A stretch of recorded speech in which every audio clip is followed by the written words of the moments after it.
Like, share and subscribe Cineflix India. Your Ashok Kumar.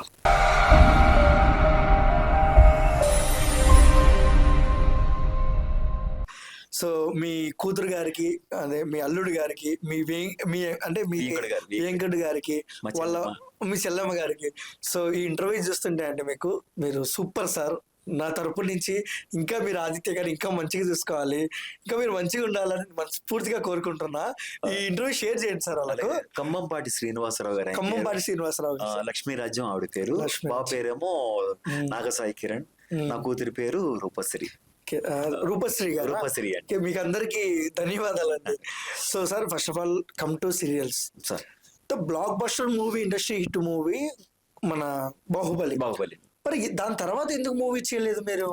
నాకు అంత మంచి ఆఫర్స్ రాలా. ఓకే, అంత మంచి ఆఫర్స్ అంటే నాకు నచ్చలేదు. ఎందుకంటే చిన్న చిన్న వేషాలు వస్తాయి మొదలైతే, అదొకటి అన్ని పొంతులు వేషాలు వస్తున్నాయి. ఇప్పుడు మనకి ఇండస్ట్రీలో ఒక పెద్ద దౌర్భాగ్యం ఏంటంటే, ఇన్స్పెక్టర్ వేస్తే ఇన్స్పెక్టరే, నెక్స్ట్ ఒక నర్స్ వేస్తే నర్సే, డాక్టర్ వేస్తే డాక్టరే, లాయర్ వేస్తే లాయరే, జడ్జ్ వేస్తే జడ్జి. ఎందుకు సార్ అలా? అది ఎందుకు తెలియదు నాకు ఈ రోజుకి. ఎప్పటికీ తెలియని విషయం ఏంటంటే, ఈ దౌర్భాగ్యం నుంచి బయటపడాలంటే చాలా కష్టం. అదే మేనేజర్స్ కూడా టక్ ఎతికేసి మన దాంట్లో చేశారు కదా, ఇతను లాయర్కి పనికి వస్తాడా అంటే పిలవండి, ఇతను ఇన్స్పెక్టర్ పని చేస్తాడా పిలవండి. అంతేగాని ఆ ఇన్స్పెక్టర్ లో ఏమన్నా ఇంకా మంచి కోణం ఉందో, ఇంకో కోణం ఇంకా బాగా చేయగలిగే ఆర్టిస్ట్ ఉన్నాడు, అది ఎవరికి అవసరం లేదు. సార్, ఈ మేనేజర్లకు డబ్బులు పేమెంట్ తీసుకునేటప్పుడు మందు దాపియాలి, ఇలా చేయాలి, అలా చేయాలి అని ఉంటాయా? నేను ఎప్పుడు చేయలేదు సార్. అది ఉంటాయా ఇండస్ట్రీలో? అడుగుతారా? ఉన్నాయి, 100% ఉన్నాయి. దాని వల్ల ఏంటంటే వాళ్ళకి ఈ రోజు నేను తాగిస్తా, రేపు ఎక్స్పెక్ట్ చేస్తాడు, రేపు అడుగుతాడు. ఇవాళ నేను తాగిచ్చాను, రేపు తను అడుగుతాడు. మూడవ రోజు ఏమయ్యా సంబోధన మారుతుంది. ఎక్కడున్నా ఏమయ్యా, ఏంటి రావా, నాకు నువ్వు తాగిస్తున్నా 2,000 కొట్టు, 2,000 కొట్టు అంటాడు. ఇది కారణం ఎవరు? మీరే. 100% నేనే. దీనివల్ల వేషాలు వస్తాయి, దీనివల్లనే ఇండస్ట్రీలో నిలబడతాం అనేది పిచ్చ అపోహ. మన మంచితనం, మన బిహేవియర్ ఏమండి, మన పంక్చువాలిటీ, మన నిజాయితీయే మన ఎప్పుడు కాపాడుతుంది. అంతకుమించి మన ఎప్పుడు కూడా ఈ మోసం, అది ఒక రకమైనటువంటి అడ్డదారిలో మనకి ఎందుకు వెళ్ళాలి సార్? మన దగ్గర విషయం ఉన్నప్పుడు ఏ వేషం వచ్చినా చేస్తాను. నేను 2 నిమిషాల్లో ఆదిత్య గారు గ్లిజరిన్ పెట్టుకోండి అంటే అవసరం లేదు సార్ అని చెప్పి మా అమ్మని గుర్తు చేసుకుంటా, బొట్ట కారుతాయి, సెకండ్స్ లో వచ్చేస్తాయి. మా మదర్ని మీరు నమ్మండి తప్పండి, ఒక సిచ్యుయేషన్ చెప్తాను మీకు. ఒక సీరియల్ జరుగుతుంది, మా మదర్ అపోలో హాస్పిటల్లో ఉంది, సావు బతుకుల్లో ఉంది. నేను అక్కడ షూటింగ్ లో ఉన్నా. ప్రొడ్యూసర్ గారిని అడిగి, సార్ నేను మా మదర్ చాలా క్రిటికల్ కండిషన్ లో ఉందండి, వెళ్ళొస్తాను. ఎక్కడ అది? మంచిర్యాల రామాలయం దాటి పైన కొండ మీద ఒక టెంపుల్లో, అపోలో హాస్పిటల్ కి అక్కడికి దగ్గర 25 కిలోమీటర్స్. అడిగితే ఆ వ్యక్తి అన్న మాట ఏంటంటే, ఏం చేయమంటారు అండి, 2 లక్షల రూపాయలు పెట్టి ఇదంతా మీరు అరేంజ్ చేసుకున్నాం, అదంతా పాడు చేసుకోమంటారు మమ్మల్ని? కాదు సార్, ప్లీజ్ సార్, మా మదర్ సార్. ఓకే, అదే అట్లా అంటే అనకండి ఆదిత్య గారు, మాకు మదర్ ఉంది, మా మదర్ చచ్చిపోతే కూడా నేను షూటింగ్ చేశాను, వెళ్ళలేదు. బ్రేక్ టైంలో వెళ్ళొస్తాను సార్ అని. సరే వెళ్ళరండి. 1 o'clock బ్రేక్ అంటే 12:30కో 12:40కో ఆదిత్య గారు మీరు ఏదో వెళ్ళాలని వెళ్ళరండి అంటే, నా 2-wheeler మీద ఏమండి నాకేమైనా జరిగితే కూడా ఎవడు పట్టించుకునే నాది లేదు. అంత ఫాస్ట్ గా వెళ్ళి అపోలో హాస్పిటల్కి వెళ్ళి, నా మేనలుడు నా వైఫ్ ఇద్దరు ఉన్నారు అక్కడ. వెళ్తే నా వైఫ్ మేనేజ్ చేస్తుంది, వస్తారండి వెళ్ళి అక్కడికి వెళ్ళి ఆ వాడితో మాట్లాడి మళ్ళీ మా అమ్మని చూసుకొని, అమ్మా జాగ్రత్త అని చెప్పేసి మళ్ళీ వెంటనే బ్రేక్ టైం కల్లా అయిపోయిన టైం 2 గంటలకల్లా అక్కడికి వెళ్ళిపోయి షూటింగ్ చేసుకుని ఈవినింగ్ 6 o'clockకి నాకు బ్రేక్ ఇస్తే అక్కడి నుంచి మళ్ళీ పరిగెత్తుకొని వచ్చి వెళ్ళి డాక్టర్స్ అందరూ మాట్లాడితే రూమ్ షిఫ్ట్ చేశారంటే రూమ్కి పరిగెత్తుకొని వెళ్ళి అక్కడంతా చూసుకొని వాళ్ళ డాక్టర్లు అందరికి చెప్పి ఇన్సూరెన్స్లు ఉన్నాయని చెప్పి అన్ని చెప్పి మా మేనర్కి ఎక్స్ప్లెయిన్ చేసి అంత అయిన తర్వాత మళ్ళీ పరిగెత్తుకొని వెళ్ళి షూటింగ్ 9 o'clock ఫినిష్ చేసుకొని పరిగెత్తుకొని వచ్చి ఐసీయూలోకి తీసుకెళ్లిపోయారంటే ఐసీయూలో అక్కడ బయటకు ఒకసారి వెళ్ళి చూస్తే అక్కడికి అప్పటికే నోట్లో పైపులు గీపులు అంటే పెట్టేస్తుంది. అయిపోయిన తర్వాత నేను నైట్ అంతా పడుకొని పొద్దున్నే అయితే బాగానే ఉందంటే పర్లేదంటే ఆ మర్నాడు షూటింగ్ అంతా వచ్చాను. ఇక్కడ మన మోహన్ బాబు గారి ఇంటి ఎదురుకుండా ఏ స్కూల్ అది పబ్లిక్ స్కూల్ ఏదో ఉంది. Public school. ఆ స్కూల్లో ఆపోజిట్ లో హౌస్ ఉంటే షూటింగ్ జరుగుతుంది. మామయ్య నువ్వు అర్జెంట్ గా రాని మా మేనల్లుడి దగ్గర నుంచి ఫోన్. ఏమైందన్న అంటే అమ్మమ్మ అయిపోయింది అని. అయ్యో చనిపోయినా. చనిపోయిందని. మీరు నమ్మండి నమ్మకపోండి సార్, గార్డెన్ ఒక సమ్మ లాంటి గట్టిగా వాటేసుకొని ఎంత ఏడ్చాను సార్ నేను, ఎంతసేపు ఏడ్చాను, కుక్కలు పట్టి ఏడ్చాను. నేను నా చిన్నప్పుడు ఎప్పుడు పసిపెట్టగా ఉన్నప్పుడు ఏడ్చుంటాను అట్లా. వెంటనే బండి తీసుకొని మీరు బండి తోలలేరు సార్, వద్దు నేను వెహికల్ పంపిస్తానంటే వాళ్ళ వెహికల్ తీసుకొని వెళ్ళేసరికి మా అమ్మ పడుకొని ఉంది. ఆ పైనుంచి దిగుతుంది ఇట్లా 65, 35, 25, అప్పటికి 35 ఉంది నేను వెళ్ళేసరికి. ఇది ఐసీయూలో 25 అలా అలా అలా 0 అయిపోయింది. 0 అయ్యేంత వరకు అమ్మని అలా పట్టుకొని అమ్మ సారీ అమ్మ సారీ అమ్మ ఏడ్చాను సార్, చాలా ఏడ్చాను. నీకు ఏమి చేయలేకపోయేదమ్మా, ఇంకా బాగా చూసుకోవాల్సిందమ్మా, ఇంకా బాగా చూసుకోవాల్సిందమ్మా, ఎంతో ఏడ్చాను సార్.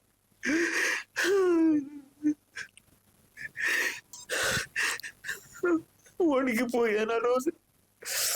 తల్లిదండ్రులు ప్రేమించే వాళ్ళు ఉండాలి సార్. అంటే చాలా ఇష్టం సార్ నాకు. నేను షూటింగ్కి వెళ్తుంటే అలా ఉంగరు చూసి బాబు వెనక చొక్కా సర్దుకో అయ్యా, జాగ్రత్తగా డ్రైవింగ్ చేయి, జాగ్రత్తగా వెళ్ళయ్యా వారు చెప్తారు సార్ మనకి. అయిపోయింది. ఇవాళ నేను ఎప్పుడు అనే మాట ఒకటే, తల్లిదండ్రుల బంధం మనకి, బంధం భార్య బిడ్డల బాధ్యత. ఆ బంధాన్ని కోల్పోయామంటే మనం కూడా వాళ్ళతో పాటు చచ్చిపోయాం. మనం లేవు, మనం శారీరకంగా ఉన్నామే కదా తప్పితే మానసికంగా మనం లేవు.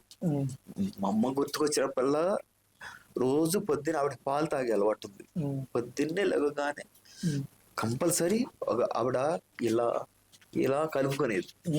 అది తీసుకెళ్ళి ఆవిడ ఫోటో దగ్గర పెట్టి మా అమ్మని అలా టచ్ చేసుకొని, అమ్మా వదిలేసి వెళ్ళిపోయావా నన్ను, సర్లే వస్తాలే నేను కూడా వస్తానుగా, కొంచెం టైం అమ్మా అడిగిన రోజులు ఎన్నో. నాన్నగారు ఒక 3 years బిఫోరే చనిపోయారు. ఆయనకి హెల్త్ అసలు చాలా ప్రాబ్లం. ఆయనకి కొన్ని అలవాట్లు ఉంటాయి, అంటే సిగరెట్లు చుట్టలు అవన్నీ అలవాట్లు ఉంటాయి. వాటి వలన ఆర్గాన్స్ అన్ని బాగా ఇది. ఆయన 82 years బతికాడు.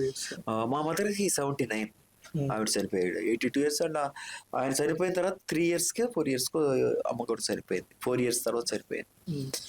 ఆవిడకి కూడా ఆయాసం లాగా వచ్చేసి కంట్రోల్ లేక చనిపోయింది. ఇద్దరికి మహాప్రస్థానంలో ఒకే ప్లేస్లో ఒకే చోట కావాలని వాళ్ళని అడిగి దాన సంస్కారాలు చేశారు. Super sir. బట్ ఇంకొక విషయానికి వస్తే సార్, జీవితంలో ఒక వ్యక్తులు ఒక పర్సన్స్ ఎలా ఉంటారో తెలియదు కానీ, సో నాకు అనిపించింది, మీరు ఇన్ని చెప్తుంటే అనిపించింది, చిరంజీవి గారు మన వాళ్ళ మదర్ బర్త్డే చేసినప్పుడు అది గుర్తుకొచ్చింది సార్. ఎందుకంటే మీరు మీ మదర్ ని ఎంత ప్రేమించారో చిరంజీవి గారు కూడా అంతే ప్రేమిస్తున్నారు సార్. సీరియస్లీ చెప్తే అమ్మ సార్, అమ్మ తర్వాతే ప్రపంచంలో ఏదైనా. అమ్మ లేకపోతే మన ఎవరో సార్. అమ్మ లేకపోతే అమ్మ మన కోసం ఎన్ని నేను అనేది ఏంటంటే, ప్రసవించేటప్పుడు కానీ ఆవిడ ఎన్ని బాధలు పడుతుంది, మనం బయటకు వచ్చేటప్పుడు నా బిడ్డ ఎలా ఉంటాడని ఎంత ఊహించుకుంటుంది, తీరా పుట్టిన తర్వాత మన అనుక్షణం ఎంత జాగ్రత్తగా చూసుకుంటుంది. ఆవిడ పడుకొని నిద్రలేని రాత్రులు ఎన్నుంటాయి కదా, నిద్రలేని రాత్రులు ఎన్నుంటాయి సార్. అవన్నీ కూడా మనం గుర్తుపెట్టుకోవాలి.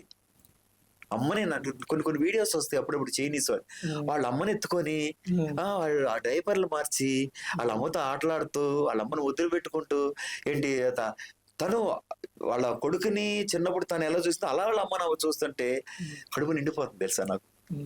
అలా ఇలాంటి వీడియోస్ అప్పుడప్పుడు చూస్తూ ఉంటాను. ఎదవాళ్ళు చేసే వీడియోల కన్నా మంచి వాళ్ళు చేసే వీడియోలు ఎక్కువ వైరల్ కావాలని కోరుకుంటాను నేను. అది ఎప్పుడు కూడా జనాల్లో ఒక మంచి కన్నా కూడా చెడు చాలా తొందరగా స్ప్రెడ్ అయిపోతుంది. ఆ చెడుని వదిలేమని చెప్తాను ఎప్పుడు. ఇట్స్ హ్యాపెండ్, దట్స్ వదిలేయండి అంతే. దాని గురించి ఆలోచించకండి. ఈ క్షణంతో పాటు ఉండడం నేర్చుకోండి. జరిగిపోయిన దాన్ని ఆలోచించవద్దు, జరగబోయే దాన్ని కూడా ఓవర్గా ఆలోచించవద్దు. Yes. జరిగే దాని గురించి ఆలోచించాలి, ఓవర్గా ఆలోచించాలి. ఓవర్గా. అది చెప్పారు. సార్ ఫస్ట్ ఆఫ్ ఆల్ ఏంటంటే మీరు ఇండస్ట్రీలో ఉన్నారు కాబట్టి సారీ సార్. సరే పర్లేదు సార్ పర్లేదు. ఎందుకంటే నిజం తెలియాలి జనాలకి ఫస్ట్ ఆఫ్ ఆల్. బట్ అంటే పక్కింటోళ్ళు, ఎదిరింటోళ్ళు, చుట్టాలు, బంధువులు అని ఒకటి ఉంటది. మనం ఎదుగుతుంటే అబ్బా అయ్యో అంటారు. ఒకవేళ డౌన్ అవుతుంటే ఏంటి ఏం చేయట్లేదా, ఏం లేదా అని మన ఇంట్లో వాళ్ళతో అప్పుడే అయిపోయింది ఎడి పని. ఎగిరాడు మరి మొన్న కార్లు వేసి తిరిగాడు, ఇప్పుడు ఏంటి బైక్ వేసి తిరుగుతున్నాడు. అది వాడిష్టం సార్, వాళ్ళ లైఫ్ అది, వాడిష్టం, వాళ్ళ లైఫ్ అది. మీకు ఎప్పుడైనా ఎదురైందా ఇలాంటిది? అలాంటి నా దేవుడి దయవల్ల ఎప్పుడు ఎదురుపడలేదు. ఎందుకంటే నేను అలా ఎప్పుడు ప్రవర్తించలేదు. ఏ రోజు కూడా నేను కారు గీరు పరుగులు పెట్టలేదు. 25 సంవత్సరాల నుంచి ఒకే బైక్ వాడుతున్నా. సూపర్. హీరో హోండా ప్యాషన్ అది. మీకు ఆ ఫొటోస్ కూడా పంపిస్తాను. అది బంగారు తల్లి. నేను సంపాదించే ప్రతి రూపాయిలోనూ దానికి అర్హత ఉంది. అది సంపాదించి నాకు పెడుతుంది. నా బండి హీరో హోండా ప్యాషన్ బండి. అది మా ఫ్యామిలీలో ఒక మెంబర్. తనకి ఏ చిన్న నొప్పి వచ్చినా కూడా వెంటనే నాకు రాజు అని మెకానిక్ ఉన్నాడు వనస్థలిపురంలో. ఇక్కడ నుంచి ఒక 30 కిలోమీటర్స్ దూరం వెళ్తాను. అతనికే ఇస్తాను, ఎవరికి ఇవ్వను, ఎవరు నమ్మను నేను. అతనికే ఇస్తాను. అతను ఎంత బాగా చేసేస్తాడంటే, అన్నా నువ్వు కూర్చో అన్నా అంటాడు. కూర్చోబెట్టుకుంటాడు. ఆ కబుర్లు ఈ కబుర్లు చెప్పించుకుంటా. మధ్యాహ్నం కల్లా ఇంజిన్ మొత్తం ఇప్పి 3 days 4 days పడుతుంది కదా. కరెక్ట్ గా మార్నింగ్ ఒక 9కి వెళ్తాను, 10కి స్టార్ట్ చేస్తాడు. 3 o'clock కల్లా ఇంజిన్ మొత్తం ఫిక్స్ చేసి బండి రెడీ చేసి ఇచ్చేస్తాడు నా కళ్ళ ముందు.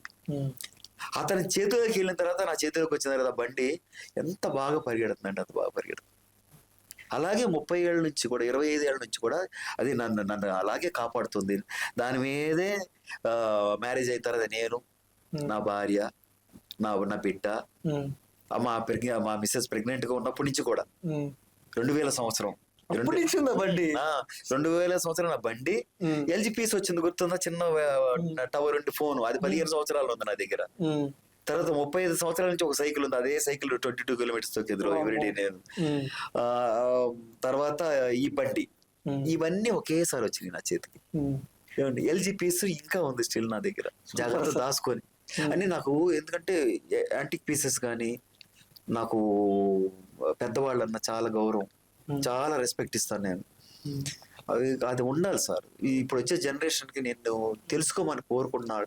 వాళ్ళు అవసరమైతే వాళ్ళ కాళ్ళు పట్టుకొని కూడా అడుగుతాను. ఎందుకంటే నేర్చుకోండి అన్న, బాగా ఉండండి, పెద్దవాళ్ళని రెస్పెక్ట్ ఇవ్వండి, తల్లిదండ్రులను బాగా చూసుకోండి. అమ్మ నాన్న మించిన వాళ్ళు ఎవ్వరు ఉండరు. ఓల్డ్ ఏజ్ హోమ్స్ గురించి అప్పుడప్పుడు కొన్ని ఇంటర్వ్యూస్ చూస్తే టక్కన ఆఫ్ చేసేస్తాను నేను. నా వల్ల కాదు, చూడలేము. చూడలేము. నా బిడ్డ రాలేదు, నన్ను చూడలేదు. చగంటి కోటేశ్వరరావు గారు నాకు చాలా ఇష్టమైన వ్యక్తి, ప్రవక్త, మంచి చాలా గొప్పగా చెప్తాడే. కాకినాడలో ఒక అమ్మ కొడుకు తీసుకొచ్చి అక్కడ వదిలేసి వెళ్ళిపోతే, వాడిని లేక పుట్టిన కొడుకు వాడు. 25 సంవత్సరాల తర్వాత పుట్టిన కొడుకుని వాడు పెంచి పెద్ద చేసి ఇంజనీరింగ్ చేసి వాడికి ఆస్తులన్నీ ఇచ్చిన తర్వాత ఫాదర్ చనిపోతే, ఆ అమ్మని తీసుకొచ్చి వృద్ధాశ్రమం దగ్గర వదిలిపెట్టి, నీ ఫ్రెండ్స్ అంతా మన చుట్టాలంతా ఇక్కడే ఉన్నారు, ఇక్కడే ఉండమ్మా, నేను వస్తాను అని చెప్పేసి వెళ్ళిపోయాడు. వాడు ఢిల్లీ వెళ్ళిపోయాడు. వెళ్ళిపోతే ఆవిడ రోజు సాయంత్రం సంచి సర్దుకొని బయటకు వచ్చి కూర్చొని, నా కొడుకు వస్తాడు తీసుకెళ్తాడు. సాయంత్రం దాకా చూసి ఈ రోజు రాడలే, ఏదో పని ఉండి ఉంటుంది, తర్వాత రేపు వస్తాడని చెప్పి మళ్ళీ సంచి తీసుకుని వెళ్ళిపోతుంది. అలా దగ్గర 10 ఏళ్ల నుంచి ఎదురు చూస్తుంది తల్లి. ఢిల్లీలో అప్పించి అథవా ఢిల్లీలో కూర్చొని వాడు లైఫ్, వాడి పిల్లలు వాడు ఎంజాయ్ చేస్తున్నాడు. వాడు ఎంత బాధేస్తుంది అండి. ఆ తల్లి ఎంత తపన పడుతుంది, ఎంత మనోవేదన పడుతుంది. కొంతమంది పిల్లలు ఉంటారు, తీసుకెళ్ళి అక్కడ శ్మశాన వాటికి దగ్గర వదిలేస్తారు. ఎటు పోతున్నాం మనం అసలు? మనం ఏ రకంగా ఎటు వెళుతున్నాం? మనకి మన విచక్షణ ఎటుపోతుంది, మనకి సంస్కారం ఎటుపోతుంది, మన హిందూ ధర్మంలో మనం పుట్టినందుకు మనం ఎటుపోతున్నాం, ఇవన్నీ ఆలోచిస్తాను నేను. Okay sir, first of all చాలా వరకు మమ్మల్ని చూసాము, అంటే బాహుబలిలో చూసాము, సీరియల్స్ లో చూస్తున్నాము. సో మీలో తెలియని కొత్త కోణం, చాలా మంది తెలియని కోణం అంటే డబ్బింగ్. ఏంటండి డబ్బింగ్? అసలు మీకు అవసరం డబ్బింగ్? చేస్తున్నారు కాదెందుకు మీకు? అలా కాదండి, అంటే యాక్టింగ్ కన్నా డబ్బింగ్ చాలా కష్టం. చాలా కష్టం. ఫైటింగ్స్ కూడా చెప్తారంటే, ఫైట్స్ 2000 పైనే సినిమాలు, 2300 దాకా చెప్పాను ఫైట్స్.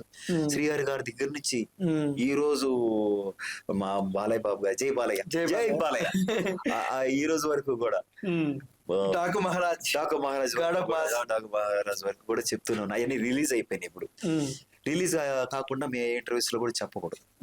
ఏది మీ అందులో చెప్పి అందులో చెప్పని చెప్పకూడదు. రిలీజ్ అయినాయి కాబట్టి చెప్పొచ్చు. అది కానీ సంక్రాంతికి వస్తున్నాం కానీ గేమ్ చేంజర్ కానీ 3 సినిమాల్ని సంక్రాంతి క్యారీ చేసినప్పుడు నన్ను పిలుస్తారు, తప్పకుండా పిలుస్తారు. ఫైట్స్ ఎక్కువ ఉంటే వాటిలో I'm the first person, first priority నాకే ఉంటుంది. ఎందుకంటే ఎప్పటి నుంచో చెప్తున్నాను కాబట్టి. మా అందరికి ఈ ఫైట్స్ అనేది నేర్పించింది మా అన్న గోగినేని ప్రసాద్ గారు, ఇప్పుడు మా ప్రెసిడెంట్ గారు. ఆయన స్టార్టింగ్ ఫైట్స్ చెప్తుంటే, ఏయ్ ఆయిషా చెప్పరా, చెప్పలేకపోతే పొట్టలో గుద్దిన సౌండ్ అని వస్తుంది కదా, ఆ సౌండ్ రాకపోతే ఎలా రమ్మంటావు లోపలికి అంటే అన్న వద్దన్న భయం మాకు ఆయన అంటే రారా అని చెప్పి లోపలికి వచ్చి మెడ చుట్టూ చెయ్యేసి పొట్టలో పెట్టి లాగి ఒక గుద్దు గుద్దితే అంత సౌండ్ వచ్చేది. ఇదిరా కావాలి నాకు. అలా నేర్పించాడు ఆ మహానుభావుడు. ఆయన వల్లనే మేము ఇన్ని ఫైట్స్ చెప్పామన్నా, ఇంత ఈ డబ్బింగ్ ఫీల్డ్ లో ఫైట్స్ అనే ఒక ప్రక్రియలో ఇంతకాలం కొనసాగేవన్నా కేవలం గోగినేని ప్రసాద్ గారు మాత్రం. మిగతా సీరియల్స్ అన్ని కూడా చాలా మంది ఇన్ఛార్జెస్ ఉన్నారు మాకు, చాలా మంది ఇన్ఛార్జెస్ ఉన్నారు. ప్రతి ఒక్కళ్ళు కూడా ఆదిత్య నువ్వు రా, రేపు ఖాళీ ఉన్నావా, సీరియల్ ఏమైనా వర్క్ ఉందా, లేకపోతే దావచ్చే. అంతేగాని రోజు బిజీగానే ఉంటారండి మీరు? ఏదో పని ఉంటుంది నాకు. ఈ రోజు ఉంది, ఈ రోజు లేదు. ఎప్పుడన్నా పని లేదు అనుకోండి, అసలు నా అంత రిలాక్స్ గా నిద్రపోయేవాడు ప్రపంచంలో ఎవడో ఉండు. అలా పడుకొని నిద్రపోతాను అంతే. అంతే. నేను ఎక్కడికి వెళ్ళను, ఎవరితో తిరగను, బయటికి అటు ఇటు తిరగటాలు అవన్నీ నాకు అసలు అలవాటు లేదు. ఉంటే టీవీ చూస్తాను, కొత్త కొత్త సినిమాలు ఏమైనా ఉంటే చూస్తాను, యాక్టింగ్ ఏమైనా ఇంకా ఇంప్రూవ్ చేసుకోవాలని ట్రై చేస్తూ ఉంటాను. సీరియల్స్ చూస్తాను, సీరియల్స్ లో ఎవరైనా బాగా చేస్తే వాళ్ళు ఫోన్ చేసి చెప్తాను. నెంబర్ లేకపోతే వాళ్ళ మేనేజర్లు ఫోన్ చేసి మరి అమ్మ మీరు చాలా బాగా చేశారమ్మా సీన్ లో, తమ్ముడు నువ్వు చాలా బాగా చేసావురా, అన్నయ్య మీరు ఎంత బాగా చేశారు అన్నయ్య. ఇది ఏమవుతుందంటే మాలో మాకు ఒక బూస్ట్ ఇస్తుంది అనమాట. అలా నేను చాలా నెంబర్ ఆఫ్ సీరియల్స్, దేవత, కన్యాదానం, హిట్లర్ గారు పెళ్ళాం, తర్వాత ఇప్పుడు చేస్తున్నటువంటి మగువా ఓ మగువా పులివాసు గారు, నాకు ఒక 30 years నుంచి బెస్ట్ ఫ్రెండ్ ఆయన పులివాసు గారు. తర్వాత బొమ్మరిల్లు, ఈటీవీ మాతృ సంస్థ, దాంట్లో చేస్తున్నాను, బొమ్మరిల్లు చేస్తున్నాను. తర్వాత ప్రవీణ్ సార్ది ఎన్నాళ్ళు వేచిన హృదయం అని కొత్త సీరియల్, అన్ని సీరియల్ చేస్తున్నా. Nice sir. నన్ను పిలిచి ఇస్తారు సార్. అది సూపర్ సార్. ఏంటంటే మీరు ఎప్పుడు బండి మీద వెళ్తుంటారు కదా, చాలా వరకు పొల్యూషన్ బయట చూస్తే విపరీతంగా పొల్యూషన్. అసలు ఈ పొల్యూషన్ గురించి ఏం చెప్తారు? పొల్యూషన్ గురించి మానవ తప్పిదమే సార్, మన తప్పిదమే. ఇప్పుడు నేను శుభ్రంగా స్నానం చేసి నీట్ గా బయటకు వస్తాను అంటాను. కొంతమంది మామూలుగానే తిరిగేస్తూ ఉంటారు. అద్దుము ధూళి అంత బాడీకి పట్టించుకొని ఆడిని కనుక ఒకసారి నుంచోబెట్టి స్నానం చేపిస్తే ఐదు బకెట్లు చేయించాల్సి ఉంది. అలా తిరిగే వాళ్ళు కూడా, అంటే వాళ్ళకి ఆ పొల్యూషన్ గురించి వాటి గురించి అవసరం లేదు, కానీ వాళ్ళు తొందరగా చచ్చిపోవడానికి మార్గం చేసుకుంటాం అనేది వాళ్ళకి తెలియట్లేదు. పొల్యూషన్ రోడ్ల మీద వెళ్తుంటే ఒక్కొక్క బండిలోంచి వస్తుంది సార్ పొగ. వాళ్ళు ఇంజన్లు బాగు చేయించుకోరు, ఏమి ఉండదు. ఆటోల్లోంచి విపరీతంగా వస్తా ఉంటుంది. బైక్స్ లో కొంతమంది ర్యాపిడో తోలుతున్నాడు వాడు. మొన్న నన్ను ఎక్కించుకుంటే ఏంటి ఎలా పొగ వస్తుందని అడిగా. బండి కొంచెం బోరు చేయించాలి సార్, నేను టక్కని దిగేసి డబ్బులు కొట్టేసి వెళ్ళిపోను అని చెప్పి. డబ్బులు కొట్టేశారా? డబ్బులు కొట్టేసి వెళ్ళిపో. మరి పాపం వాడిని ఇంకో రకంగా చెప్పడం కరెక్ట్ కాదు కదా. వాడేదో బతకడానికి చేసుకుంటున్నాడు, కానీ ఇది కరెక్ట్ కాదని చెప్పి మరి పంపించా. ముందు అర్జెంట్ బండి బాగు చేయించుకోవచ్చు. నీకు ముందు డ్రైవ్ చేస్తున్నావు, నీకు ముందు మంచి ఫ్రెష్ ఎయిర్ వస్తుంది. వెనకొచ్చేవాడికి నువ్వు వదిలే ఆ పొగ ఎంత ప్రమాదకరం అని తెలుసా. చాలా జాగ్రత్త అని ప్రతి వాళ్ళని హెచ్చరిస్తా. అదొకటి. హైదరాబాద్ లో నాకు తెలిసినంత వరకు నాకు పోలీస్ డిపార్ట్మెంట్ వాళ్ళకి కానీ, తర్వాత రేవంత్ రెడ్డి గారికి కానీ, సీఎం రేవంత్ రెడ్డి, నా పెద్ద విన్నపం ఏంటంటే రాంగ్ సైడ్ లో విపరీతంగా వస్తున్నారు. ఒకటి. సెకండ్ ఏంటంటే ఫోన్ ఇలా పెట్టుకొని ఇలా కంటిన్యూస్ గా మాట్లాడుతూ ఒక ఆవిడ వెళ్తుందండి. మొన్న చూశాను, స్కూల్ కి పిల్లల్ని, పెద్ద ఆవిడ 2 పిల్లల ముందు వెనక పిల్లల్ని పెట్టుకొని స్కూటీలో ఇలా పెట్టుకొని ఫోన్ లో మాట్లాడుతుంటే వెళ్తుంటే ఏమన్నా అన్నావు అనుకోండి, అంటే కబాలి ఫోన్ పడిపోతే, పిల్లలు పడిపోతే నేను ఏం మాట్లాడుకుంటూ చూసుకుంటూ వెళ్ళిపోయాను. రోడ్ల మీద వన్ సైడ్ వెళ్తూ ఫోన్లు, కంటిన్యూస్ గా ఫోన్లు ఇట్లా పెట్టుకుని ఎవడన్నా వెనక గుద్దితే ఫోన్ ఎగిరి అట్లా పడుతుంది. ఆ ఫోన్ కోసం ఈడు పడతాడు.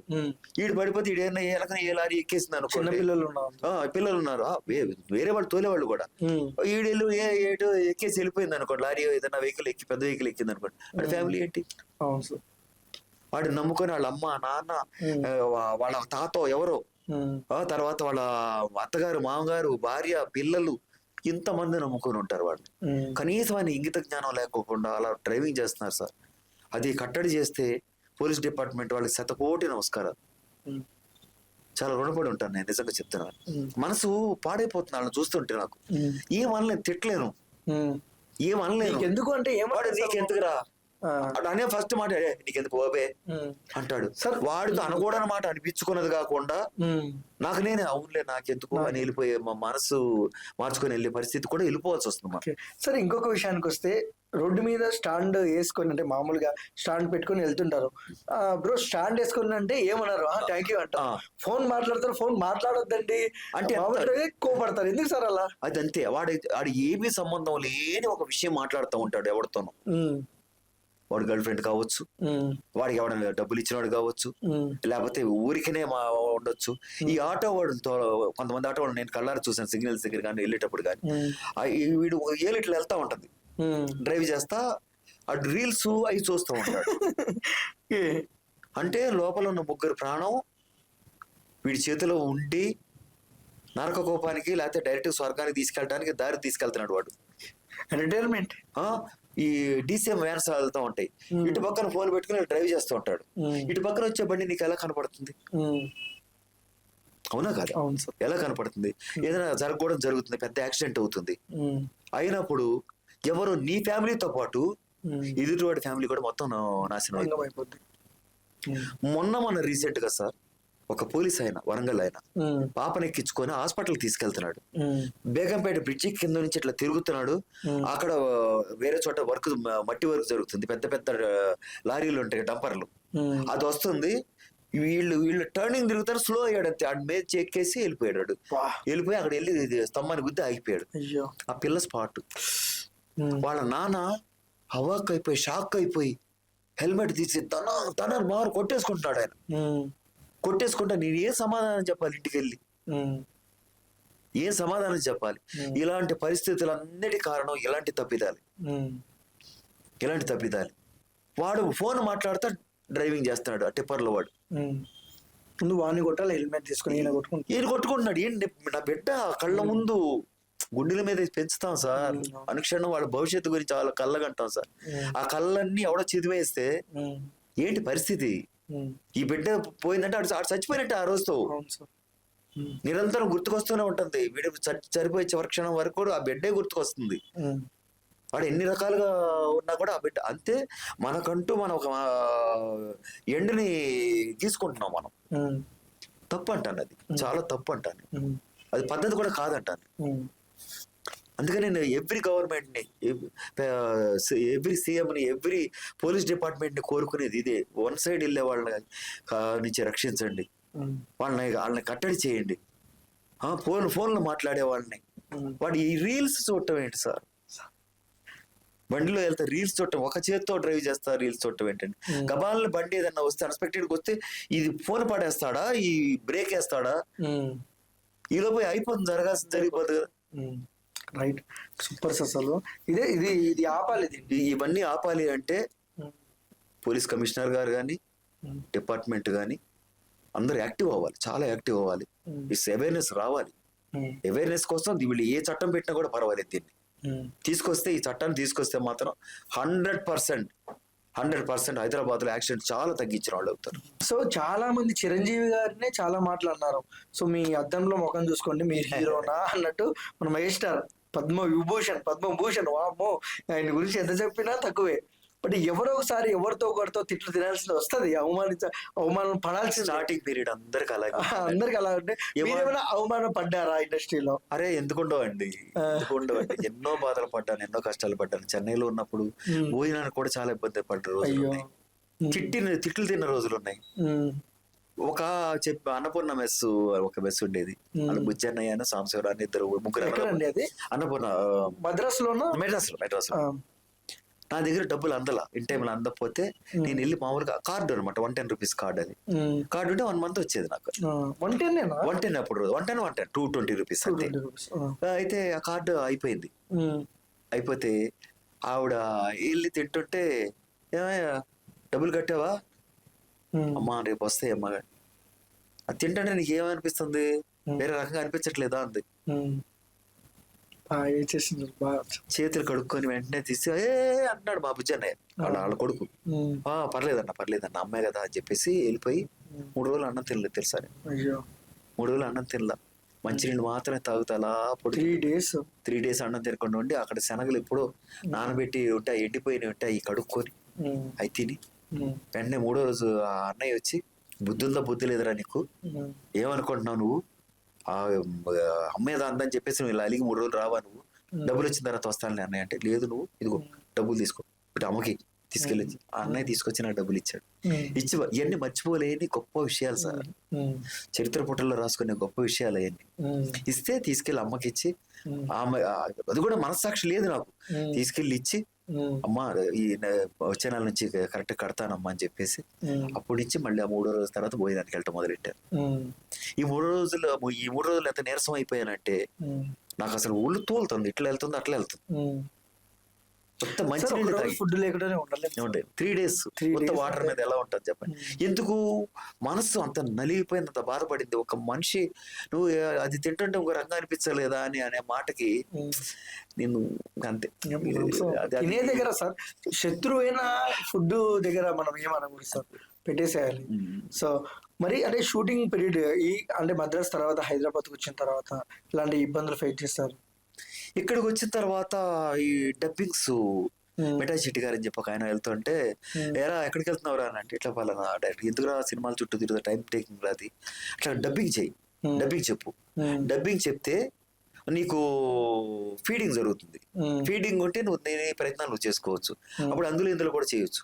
ఆ మహానుభావుడు ఇచ్చిన సలహానే నేను డబ్బింగ్ లో తింటున్న ప్రతి గింజ మీద ఆయన పేరు ఉంటుంది. ఒకటి. సెకండ్, ఫైట్స్ విషయంలో మా అన్నయ్య చెప్పాను కదా ప్రసాద్ గారు, అట్లా ఈ రకంగా నా అభివృద్ధికి తోడ్పడిన వాళ్ళు గొప్ప గొప్ప వాళ్ళు చాలా మంది ఉన్నారండి. దానికి సంబంధించిన వాళ్ళు నా ఇన్ఛార్జెస్ కానీ, నా తోటి సహా డబ్బింగ్ ఆర్టిస్టులు కానీ స్టిల్ ఈ రోజుగా అన్నయ్య అని ప్రేమిస్తారు. రెండో మాట ఎవ్వరి నోట్లోంచి రాదు, మా అన్నయ్య అంటారు. ఆదిత్య అన్నయ్య అంత ఇష్టం నేనంటే. నేను వాళ్ళంటే అంతగా ఇష్టంగా చూస్తాను. అది ఏంటంటే మనం ఉన్న దాన్ని బట్టి ఎదుటి వాళ్ళు ఉంటారు ఎప్పుడైనా సరే. మనం చూసి ఒకరు నేర్చుకోవాలి కానీ వాడ దాని మీద చచ్చిపోవడం బెటర్, చచ్చిపోవడం బెటర్. వాడా అనే మాటలోనే. అందుకనే నేను రియల్ ఎస్టేట్ చేయాల, మా ఫాదర్ చెప్పిన రియల్ ఎస్టేట్ చేయాల, అబద్ధాలు చెప్పాలి, మోసాలు చేయాలి, అలాంటివి వద్దు. నాకు ఏ రూపాయి ఉంటే ఆ రూపాయితో సరిపెట్టుకుంటూ వచ్చా. చిన్నప్పటి నుంచి ఇండస్ట్రీ ఆల్మోస్ట్ ఆల్ నాకు ఒక డిగ్రీ అయిన దగ్గర నుంచి అదే ఇండస్ట్రీ అన్నం పెట్టింది. ఇండస్ట్రీ అన్నం పెట్టింది. మా వాళ్ళందరూ కూడా నన్ను ప్రేమగా చూసుకున్నారు. ఎక్కడ నన్ను ఎవరు తక్కువ చేసి చూడలేదండి. మా అత్తయ్య ఉంది, నా సొంత మేనమామ, మా మదర్ కో సిస్టర్, మా మామయ్య, వాళ్ళ మిస్సెస్ మా అత్తయ్య గారు. ఆవిడ కొంచెం ఈ మధ్యన హెల్త్ బాగాలేదు. ఆవిడ ఎప్పుడు ఏమంటది, ఇక్కడ బసవతారకు తీసుకొచ్చి ఆవిడకి ట్రీట్మెంట్ అంతా ఇచ్చి ఇప్పుడు బాగుంది, హెల్త్ బాగాలేదు. నేను ఎప్పుడు ఆవిడతో మాట్లాడతాను, అత్తయ్య అది అత్తయ్య ఇది అత్తయ్య అని చెప్పేసి ఏదో కాసేపు నవ్విస్తా ఉంటే, అయ్యా నీతో మాట్లాడితే 10 ఏళ్ళు ఎక్కువ బతుకుతానయ్యా. నాకు ఎంత సంతోషం అనిపిస్తుంది అంటే, ఓహో పెద్దవాళ్ళతో మాట్లాడుతూ ఉండాలి, పెద్దవాళ్ళతో ఎప్పుడు మాట్లాడుతూ ఉండాలి, పలకరించాలి. ఏం చేస్తున్నా నానా, తాత ఏం చేస్తున్నావు, వాళ్ళ ఏంటి ఏం తిన్నావా లేదా, పడుకున్నావా, నీకు మందులు వేసుకున్నావా, ఈ వాళ్ళకి ఎంత ఎనర్జీ తెలుసా. అది అదంతే సార్, అది చెప్పలేమండి. నేర్పించాలి సార్, ఇవన్నీ పిల్లలకు నేర్పించాలి. నేర్పిస్తేనే పిల్లలు అద్భుతంగా తయారవుతారు. అంతేగాని ఫోన్ ఇచ్చేసి గోలపడలేక ఫోన్ ఇచ్చేసి ఆ ఫోన్లు చూసుకొని కళ్ళు బోతద్దాలు అయిపోయి. అవును సార్, మాకు కూడా అదే పరిస్థితి. బోతద్దాలు అయిపోయి ఫోన్లు చూసుకుంటా పిల్లలు. అందులో మనం అడల్ట్ కొన్ని అవి కూడా చూస్తారు, పాప వాళ్ళకి తెలియదు కదా. అవన్నీ మన ఫోన్స్ ఇవ్వడం అనేది చాలా ఇట్స్ వెరీ రాంగ్ ప్రాసెస్. పిల్లలకి ఇప్పుడు ఫోన్లు ఇవ్వద్దు. దాని బదులు మీరు దగ్గరుండి కొంచెం టైం తీసుకుని ఏదైనా ఆటలు ఆడించండి, నేర్పించండి, బొమ్మలు నేర్పించండి, ఇలా లేకపోతే పేపర్లతో చేసే బొమ్మలు ఉంటాయి నేర్పించండి. అంతేగాని మీరు వాళ్ళే అమ్మయ్యా వదిలిపోయాడరా నాయన అనే దానికి ఫోన్, వీడు గోల పడలేక ఫోన్ ఇచ్చేసి అమ్మాయి వదిలేడరా నాయన కాసేపు వదిలేడరా ఫ్రీగా తిరగొచ్చు అనే ఒక దౌర్భాగ్యపు ఆలోచన వలన ఎన్ని పిల్లలు అట్లా తయారు చేస్తారు. సో ఆదిత్య గారి లైఫ్ ఇప్పుడు ఎలా ఉంది? ఇంతవరకు అన్ని మీరు చెప్పేసినారు, మద్రాసు, హైదరాబాద్, మీ ఇబ్బంది అన్ని. ఇప్పుడు ఎలా ఉంది? ఇప్పుడు మా అమ్మాయిని అడిగా, ఫస్ట్ అడిగింది ఏంటంటే, అమ్మా నాకు ఇంటర్మీడియట్ నుంచి ఒక కోరిక ఉందమ్మా. ఏంటి డాడీ? నాకు ఒక స్పోర్ట్స్ బైక్ కొనుక్కోవాలని ఉందమ్మా. ఏంటి డాడీ ఈ ఏజ్ లో ఇంత 63 years వచ్చేసి నువ్వు ఈ ఏజ్ లో నీకు బండి ఏంటి డాడీ? లేదు నాన్న, నాకు ఆ బండి అంటే నా ఇంటి ముందు ఒకటి వచ్చి బొయింగ్ బొయింగ్ అని అనిపించాడు, నాకు అది మనసులో పడిపోయింది, ఇంటర్మీడియట్ లో కొనుక్కోవాలమ్మా.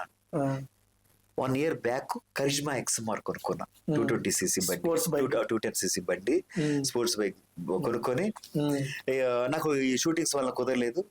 మొన్న ఒక 1 week ఖాళీ వస్తే విజయవాడ వేసుకెళ్ళా. మొత్తం దానికి కావాల్సిన అన్ని ఎందుకంటే ఎట్లా పడితే అట్లా వెళ్ళకూడదు, దాని మీద అవి కొంచెం ఫాస్ట్ వెళ్తాయి. వెయిట్ ఉంటే 180 kilos ఉంది బండి, అది వేసుకొని విజయవాడ వెళ్ళి అదే రోజు రిటర్న్ విజయవాడ నుంచి వచ్చాను. 700. ఎందుకు వెళ్ళారు సార్ విజయవాడ? వెళ్ళాలని అంతే, అది ఎందుకని లేదు, వెళ్ళాలంతే, నా కోరిక తీర్చుకోవాలి. వెళ్ళాను, విజయవాడ వెళ్ళాను, గుడివాడ వెళ్ళాను, గుడివాళ్ళ బొమ్మలూరు మా అన్న సొంత మేనమామ ఉన్నారు, ఆయన దగ్గరికి వెళ్ళాను బండి చూపించడానికి. మా అమ్మ లేదు కదా నాకు, మా అమ్మ తర్వాత నానైనా అమ్మాయినా అంతా ఆయనే కదా. వెళ్ళి ఆయన చూపించాను, ఆయన ఎంతో సంతోషపడ్డాడు. మా అత్తయ్య చూసిన చాలా బాగుంది అయ్యా, జాగ్రత్త అయ్యా జాగ్రత్త అంది. మా బామర్దులు చూపించాను. అటు నుంచి డైరెక్ట్ గా షూటింగ్ ఉంది రెండు గోల్ అక్కడి నుంచి. పొద్దున్న షూటింగ్ అంది, ఈవినింగ్ 4 o'clock బయలుదేరాను. 8:30 కల్లా హైదరాబాద్ లో ఉన్నా. ఎలా నడిపారు సార్ బండి మీరు? అంతే, అదంతే, ఓవర్ స్పీడ్ నడపను. నాకు ఒకే లెవెల్లో స్పీడ్ లో కంటిన్యూస్ గా వెళ్తే 100% మనం రీచ్ కాగలం. ఓవర్ పెంచేసుకొని మళ్ళీ తగ్గించేసుకొని అట్లా వెళ్తే బండి పాడైపోతుంది, మనకు ఆ టైం అందుకోలేదు. ఇంత టైం ఎన్ని కిలోమీటర్లకి ఎంత టైం అని వెళ్తుందని బండిలోనే ఉంటుంది. సో సూపర్ సార్, మీ లైఫ్ ఎక్కడో అంటే మామూలు సైకిల్ నుంచి మొదలు ఇప్పుడు స్పోర్ట్స్ బైక్ వచ్చింది. అండ్ నాకు నచ్చింది ఏంటంటే, మీలో బాహుబలిలో చేశారు, తర్వాత అలాంటి మూవీలో చేయాలని ఖాళీ కూర్చోకుండా సీరియల్స్ ఏది అవకాశం వస్తే అది పట్టుకుంటున్నారు చూడు, అంతే సూపర్ సార్ అది.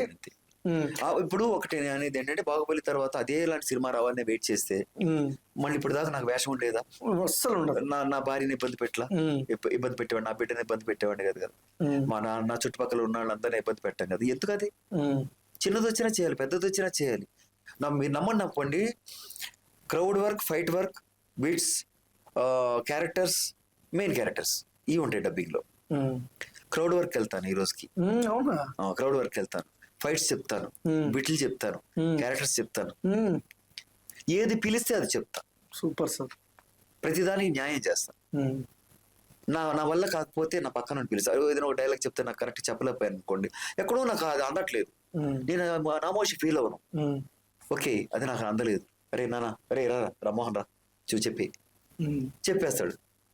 మా వాళ్ళు కూడా చెప్పేది అదే మనం చెప్పలేనప్పుడు దాని ప్రయత్నం చేయకూడదు, ఒక అదే పనిగా టైం వేస్ట్ చేయకూడదు. ఇంకోటి చెప్తారు, నీతో పాటు వచ్చిన 5-6 ఉన్నారు, దాని తర్వాత వచ్చే డైలాగ్ నేను చెప్తానని చెప్పి సింగిల్ టేక్ లో ఓకే చేస్తాను. అది కాన్ఫిడెన్స్ మనకు దాని మీద, డైలాగ్ మీద కానీ దాని మీద కానీ వర్క్ మీద కానీ మనకు లేనప్పుడు మనం పక్కకు తప్పుకోవాలి. లేదు నేను చెప్తా, నేను చెప్పి తీరాలి, టైం వేస్ట్, ఫూలిష్నెస్, డబ్బులు వేస్ట్ అయితే ఫూలిష్నెస్. లోపల డైరెక్టర్ ఎందుకు ఇలాంటి తీసుకొస్తారు, పనికి వాళ్ళు నోరు చెప్పడం రావట్లేదు అది అని అనేసి అనుకోండి, ఇన్ఛార్జి మళ్ళీ ఇంకోసారి పిలవడం, కమిట్మెంట్ ఉండాలి. ఓకే, సో ఇంత మాట్లాడుకున్నా తక్కువే ఆదిత్య గారితో. సో టైం అలా అయిపోతుంది. సో చాలా మంచి విషయాలు అంటే చాలా ఇంటర్వ్యూ చేసాం, ఎంటర్టైన్మెంట్ వీడియోస్లో చాలా చేసాం, కానీ చాలా మంచి విషయాలు తెలుసుకున్నా అసలు. మీకు కూడా చాలా బాగా అనిపించింటది. సో ఫుల్ వీడియో మీరు చూసినట్టయితే ఎలా అనిపించింది మీ కామెంట్స్లో పక్కా కామెంట్ చేయండి. అండ్ ఆదిత్య గారికి కూడా మనం ఇంకా బాగా సపోర్ట్ చేయాలి. అండ్ ఆదిత్య గారి గురించి కూడా ఒకసారి కామెంట్స్లో కామెంట్ చేయండి. సో మా వీడియో మీకు నచ్చినట్టయితే please like, share, comment, subscribe. And sir మీరు మా ఆడియన్స్కి ఏం చెప్పాలనుకుంటున్నాను? అందరికీ నమస్కారం అండి. అందరూ సంతోషంగా ఉండండి. Be positive always. ఏ కష్టము కూడా శాశ్వతం కాదు, అలా వచ్చి అలా వెళ్ళిపోతుంటాయి. మీరు ఎప్పుడు ముందుకే అడుగు వేయండి, వెనక్కి ఎప్పుడు తిరిగి చూసుకోకండి. అది నా పాలసీ. మీరు కూడా అలా పాటిస్తారని, మీరందరూ హ్యాపీగా ఉంటారని, తల్లిదండ్రుల్ని అత్తమామల్ని తల్లిదండ్రులాగా చూస్తూ, అత్తమామలు కూడా తల్లిదండ్రులాగా చూస్తూ వాళ్ళు నిరంతరం వాళ్ళ జాగ్రత్త చూసుకుంటే మన పిల్లలు మన నిరంతరం జాగ్రత్త చూసుకుంటారు. అది గుర్తుపెట్టుకోండి ఎప్పుడు కూడా. తాత మనవడు సినిమాలో ఒక చిన్న పాట ఉంది, గుర్తుందో లేదో మీకు? అయ్యా అయ్యా ఎందుకు నీ గొయ్య అంటే, నాకొక పీడరా మీ తాతయ్య వాటిని పాతేయడానికి గొయ్య అంటే, వీడి చిన్నోడు వచ్చి తవ్వుతూ ఉంటాడు. అయ్యా బాబు, ఓ బాబు నీకు ఎందుకురా ఈ గొయ్య అంటే, మీ అయ్యకు చేసే ఈ మర్యాద రేపు నీకు చెయ్యాలి కదయ్యా. ఇది గుర్తుపెట్టుకోవాలి. ఎప్పుడు భూమి గుండ్రంగా ఉంది, ఇక్కడి నుంచి స్టార్ట్ అయితే ఇక్కడికి తిరిగి వస్తాం. Thank you. So 1 second, please like, share, comment, subscribe and thank you for watching. నా పేరు ఆదిత్య అండి, ఆర్టిస్ట్ని. ఇప్పుడు దాకా ఇంటర్వ్యూ అంతా చూశారు. ఇది సినీఫ్లిక్స్ ఇండియా ద్వారా వస్తుంది. సబ్స్క్రైబ్ చేయండి, లైక్ చేయండి. Thank you so much.